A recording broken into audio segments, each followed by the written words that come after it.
អ្នកសុំទោសមិនមែនជាឯងទេថ្ងៃនេះជាថ្ងៃបញ្ចប់ពីឯងគួរតែរីករាយទៅត្រូវស្មានមិនដល់ត្រូវពុកកណ្ដុលទាំងអស់នេះមកបំផ្លាញសុភមង្គលបាន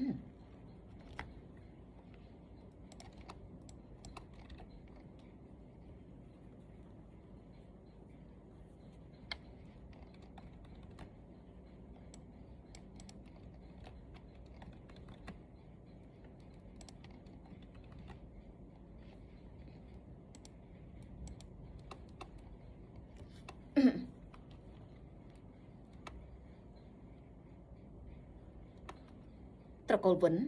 ពេលនេះត្រូវខ្សែធនហើយឥឡូវនេះលោកគ្មានឋានៈគ្មានឈ្មោះជាប់បំណុលវ៉ាន់កនៅហ៊ានមករករឿងពិធីភ្ជាប់ពាក្យ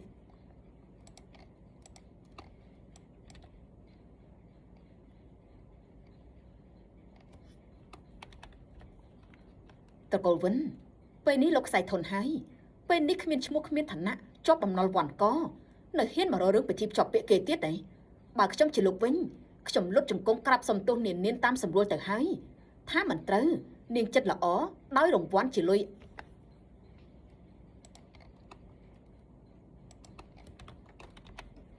ថាមិនត្រូវនាងចិត្តល្អឲ្យរង្វាន់ជាថាមិនត្រូវនាងចិត្តល្អឲ្យរង្វាន់ជាលុយទៅលោកទៀតផង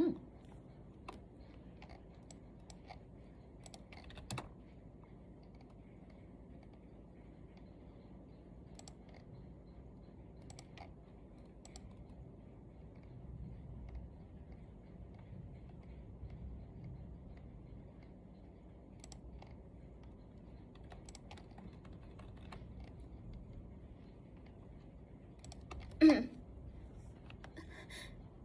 ងស្រីប៉ាចាស់ហើយខ្ញុំលុតជង្គង់ជំនួសប៉ាសង្ឃឹមថាបងលើកលែងឲ្យប៉ាចុះ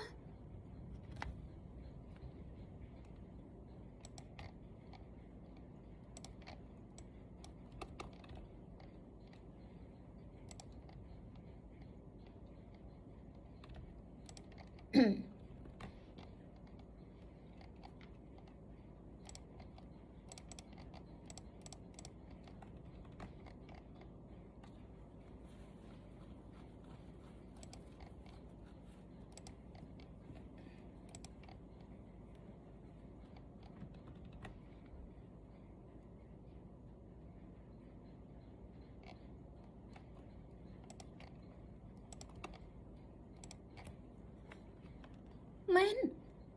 ខ្ញុំចាញ់មែននោះដោយសារតនីស៊ីសំណងនាងជាមួយនឹងសៀវ៉ាន់ឈីងមានទំនាក់ទំនងមិនធម្មតាយ៉ាងនេះ